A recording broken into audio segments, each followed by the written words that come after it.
We are getting back on track with our series today, looking at the book of Daniel. Book of Daniel chapter 6 this morning.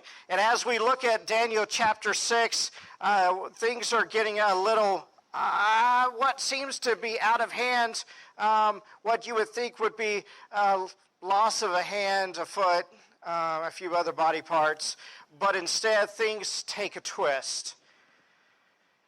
And as we take a look at today's message, we see things go to the lions.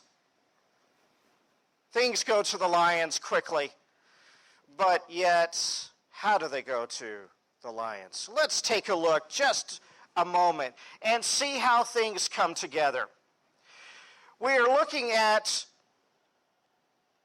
how when we are following God's will, it affects others. Darius, King Darius, at this moment in time, was now over a portion of what was formerly the Babylonian Empire. Remember Nebuchadnezzar and all of his family, and his family could not keep up with things. Matter of fact, God told Nebuchadnezzar things were going to fall apart. His kids and so forth could not keep up with anything. And it got kind of ugly after that, and we found out that none of his family could keep a hold of things. We find out also that the Babylonian Empire would eventually fall apart. And we know that's what happens because the Medes and the Persians come in and kind of take over the Babylonian Empire as well as the rest of the region. Well, this portion of the Babylonian Empire, this portion of the region, was now being led by the Medes. And, with this particular portion of the Babylonian Empire, now we find King Darius. King Darius is a guy that seems to be an okay guy. He seems to be, out of all the kings so far, really has things in control. He doesn't seem to be that much of a powerful king, but he sets things in motions. He lays the law down. And as he is in control here, he's one of these guys that pretty much stays by the book. And that's where we run into the problem. So let's take a look at chapter 6, verse 1. Darius decided to appoint 120 satraps over the kingdom, stationed throughout the realm, and over them 3 administrators, including Daniel. These satraps would be accountable to them so that the king would not be defrauded. Daniel distinguished himself above the administrators and satraps because he had extraordinary spirit. So the king planned to set him over the whole realm. I want to bring you back for just a moment who Daniel is. Now, through these change over and over and over of the kingdoms, those who seem to keep taking over the region over and over, Babylonians, the Medes, all these people, it seems like Daniel keeps being put back into a place of leadership. Good for Daniel, right? Well, not necessarily, but it just seems like Daniel gets that responsibility. Daniel is known for being the one who can interpret dreams, a guy who seems to have this ability to command, this ability of great knowledge, and it's all because God gave him that ability, and he gives all glory to God. What an incredible opportunity. And I would say by this time, Daniel is getting older and older, and he's probably just thinking, I want to retire, but that's not necessarily the case. Darius sees in Daniel someone who has great ability. And I'm sure Darius is a fellow who looks back into the annals of all the other kings and sees someone who has great knowledge. And he sees how Daniel has the ability to do all these great things and has had command over so much. And so with this new kingdom that Darius has set up, he decided, I'm going to put these 120, what we would understand as governors, or 120 princes over this region. And over those 120 princes or governors, he put 3 administrators. Sounds like a pretty good move. Matter of fact, not only a good military move, but a pretty good political move. Great administrator. I think each one of these great kings had some great qualities. And as he's putting these authorities over these regions, he looks at Daniel and says, Daniel has this ability to administrate all of it. And once again, he says, okay, Daniel, I'm going to put you over now all of this.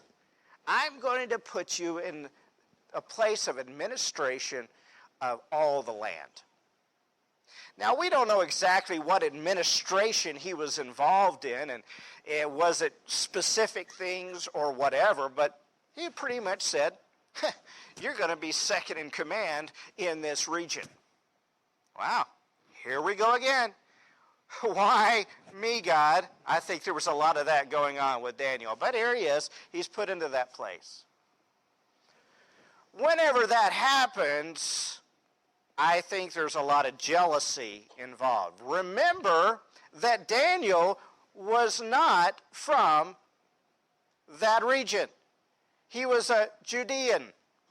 He was a guy that was brought in like Shadrach, Meshach, and Abednego. These fellows were brought in from another region, another country that was defeated. And from the very beginning, they did not want to do what was the same thing to be done in that country. So here we have a trust was built up between Darius, a guy that all of a sudden became king of the region, and Daniel, something that was very similar. So it says in verse 3, Daniel distinguished himself above the administrators and satraps because he had an extraordinary spirit. So the king planned to set him over the whole realm. Verse 4, the administrators and satraps therefore kept trying to find a charge against Daniel regarding the kingdom. But they could find no charge or corruption, for he was trustworthy and no negligence or corruption was found in him.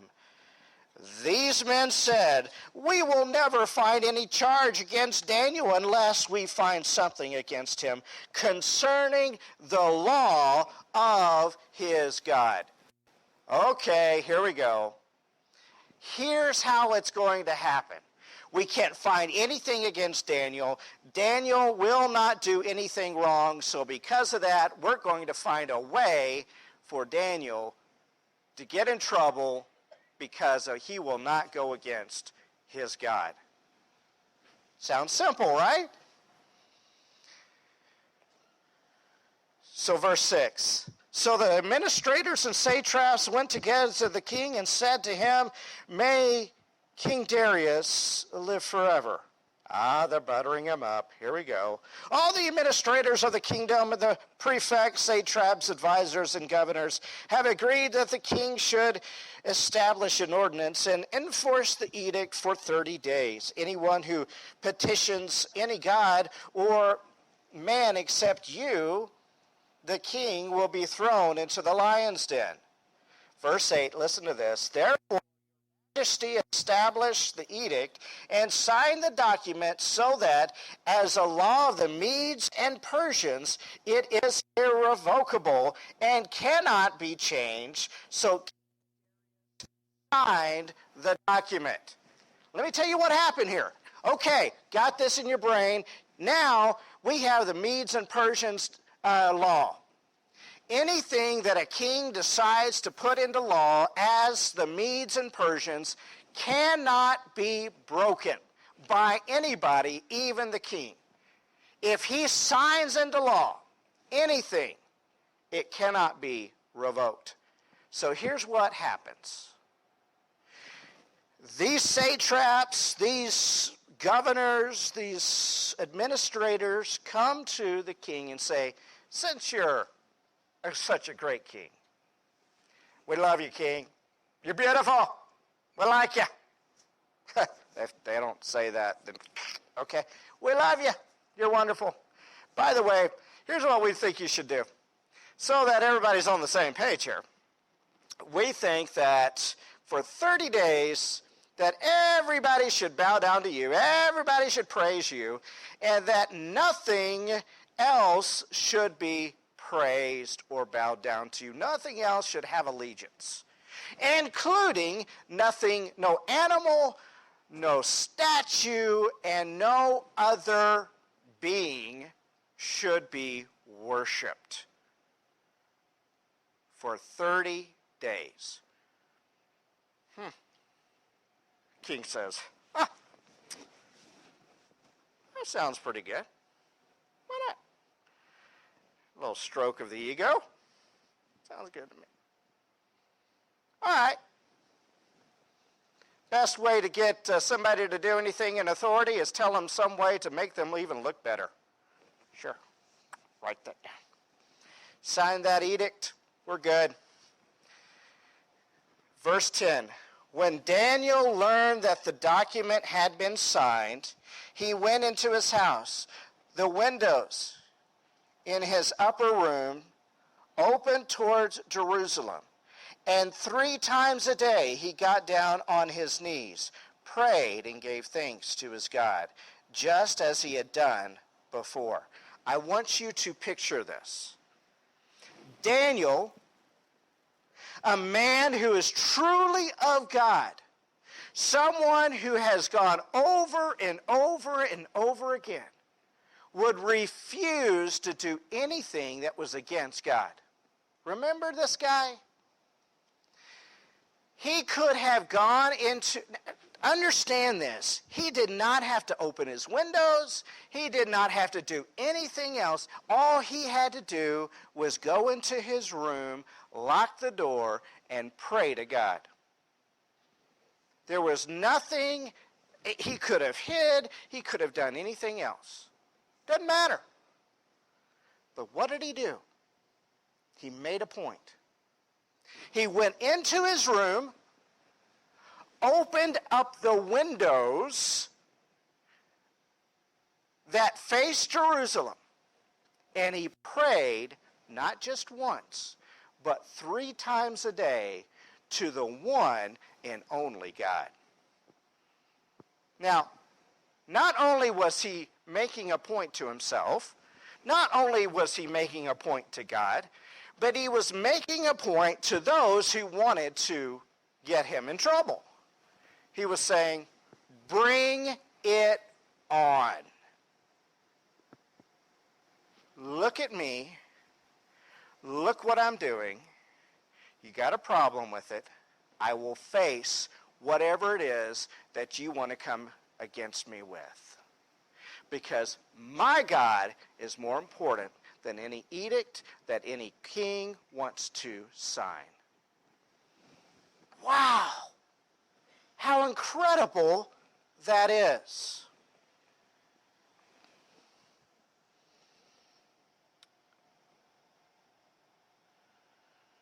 Verse 11, then these men went as a group and found Daniel petitioning and imploring his God. So they approached the king and asked about his edict.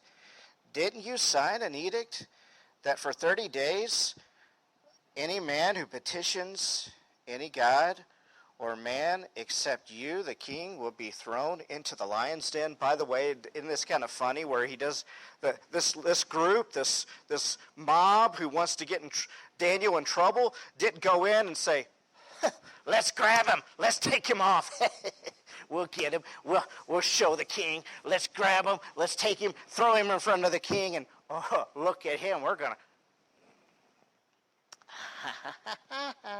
They see him, they go, they get in front of the king, say, oh, look what Daniel's doing.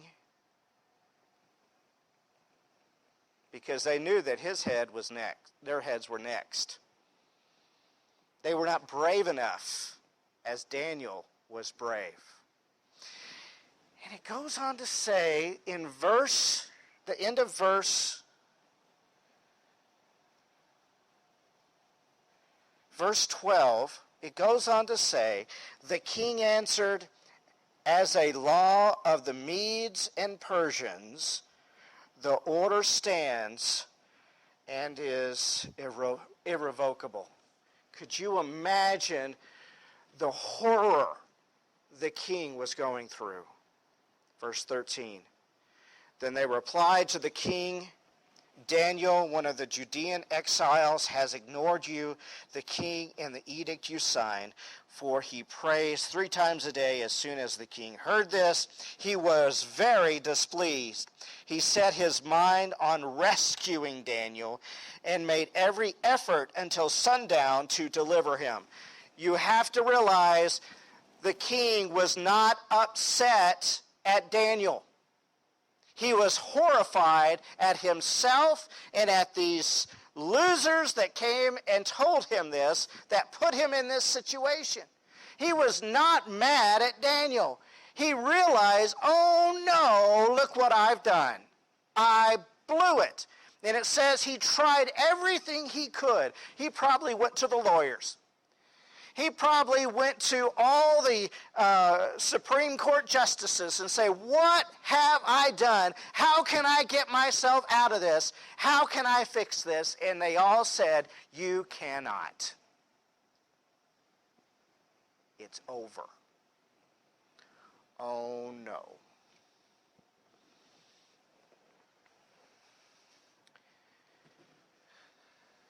Verse 15, then these men went to the king, and he said, you, as king, know it is the law of the Medes and the Persians that no edict or ordinance the king establishes can be changed. So the king gave the order, and they brought Daniel and threw him into the lion's den. The king said to Daniel, may your God, I want you to follow this with me, by the way. I want you to follow this. May your God. Now, listen to what Darius is saying. We can miss this very quickly, very easily. But it says, may your big G, O-D. Now, he's not saying, may your little G-O-D, not mine, but your one and only God, the God, big G-O-D, okay? We're going to see how many times Darius says this. He says, the king said to Daniel, may your God, big G-O-D, whom you serve, continually rescue you. A stone was brought and placed over the mouth of the den. The king sealed it with his own signet ring and with the signet rings of his nobles, so that nothing in regard to Daniel could be changed. Then the king went to his palace and spent the night fasting. No diversions were brought to him, and he could not sleep. I want you to see the change that's happening in Darius's life. When we are humbled before God, then others are humbled as well. Verse 19, in the first light of dawn, the king got up and hurried to the lion's den. It is so important to realize that in that culture at that time, when someone is tortured, that it only happens for a certain amount of time, no more than 24 hours, but usually only for overnight.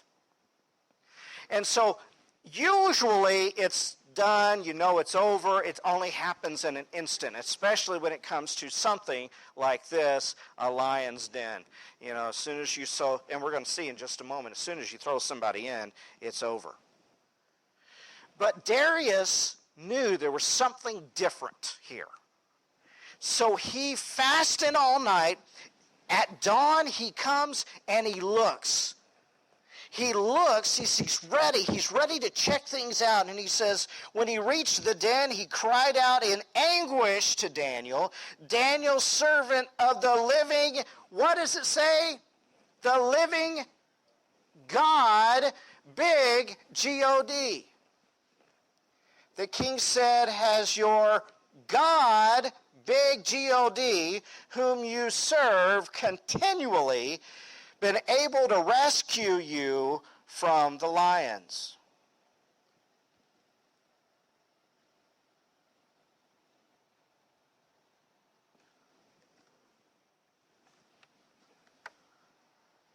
Can you imagine?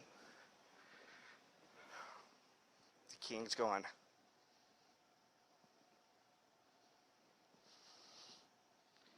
anticipation. Then Daniel spoke with the king. May the king live forever. My God sent his angel and shut the lions' mouths. They haven't hurt me, for I was found innocent before him. Also, I have not committed a crime against you, my king. The king was overjoyed and gave orders to take Daniel out of the den. So Daniel was taken out of the den uninjured, and he trusted in his God. The king then gave the command, and those men who had maliciously accused Daniel were brought and thrown into the lion's den. They, their children, and their wives, they had not reached the bottom of the den before the lions overpowered them and crushed all their bones. That's my way of thinking about it.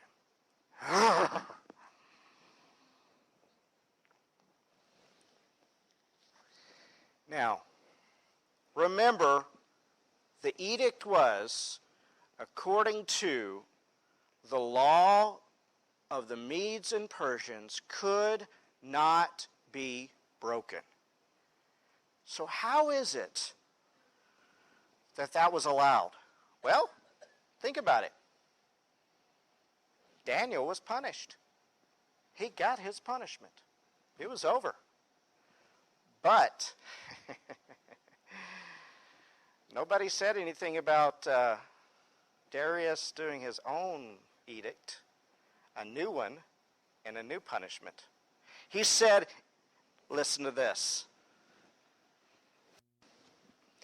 Then King Darius wrote to those of every people, nation, and language who live in all the earth, may your prosperity abound. I issue a decree, here's this new edict, I issue a decree that in all my royal dominion, people must tremble in fear of the God, big G-O-D, of Daniel.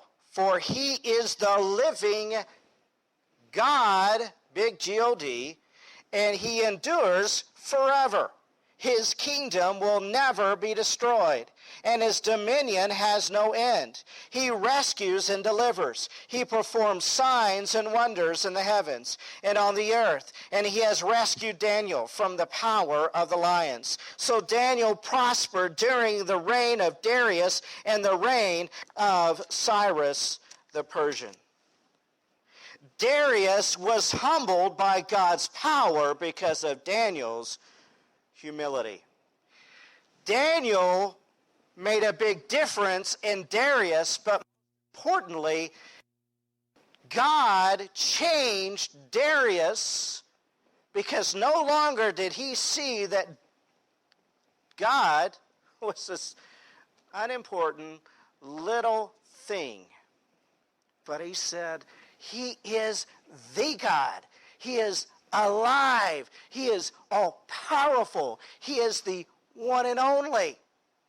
He is the big G-O-D.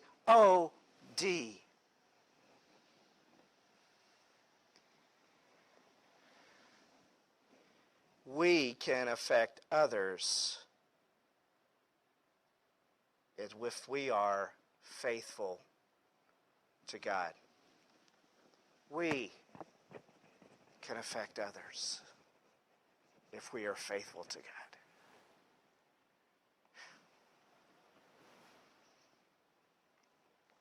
Part of the problem that we have as believers is we have it so good. We really do. We have it good.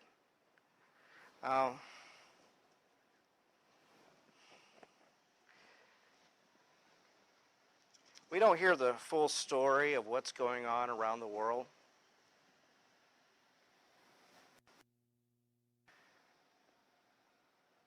But it breaks my heart. And it should break your heart as well. What's happening to Christian believers all over the world. It turns my stomach, and it should turn your stomach. It should break your heart. It should give you a burden to pray. I'm going to be honest with you. I'm mad. I'm angry. What's going on to my fellow believers in other parts of the world? Story that came out this week, and I won't read the stories, but this is just one example. The Islamic State, and some of you probably have heard this story, the Islamic State in Iraq and Syria, otherwise known as ISIS, if you heard this story, has taken on a new public propaganda. Crucifixion of Christians in the local Christian villages. Now, this is something that's been going on for many years. It's a new propaganda because it's getting the attention of the media. This is something that is happening over and over and over again.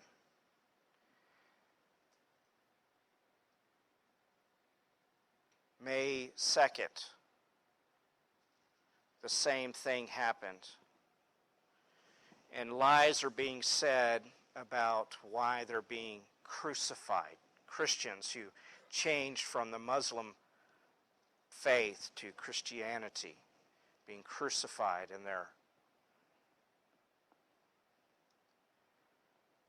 the public square as a propaganda, as a way of fear.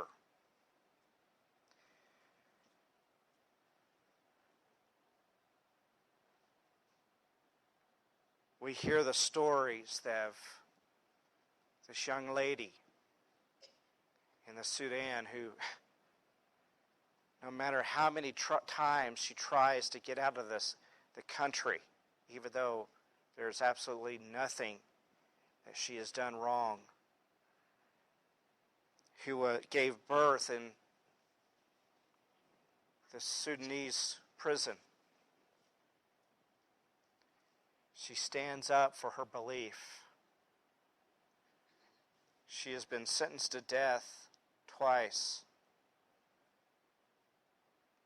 These young ladies who were kidnapped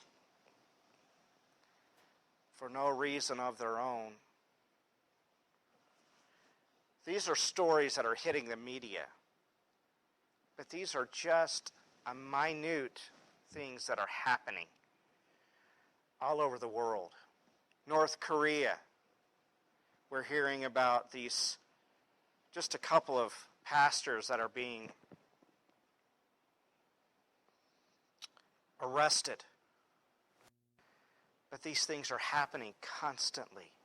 China, supposed to be allowed. No, it's. These things are happening constantly. But as believers, we are here in the home of the brave, the land of the free, where there is no such thing as separation of church and state. There is no such thing. Go back and read that document that was signed 200 years ago. It does not exist.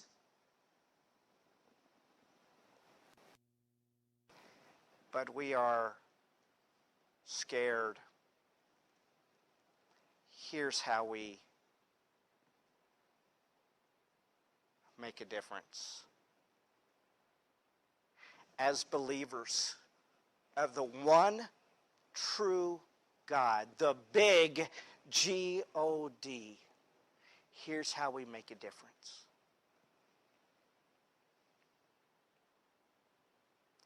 We stand on His promises. And we make sure that we are humbled before Him. Others know who we are. Do we reflect Him?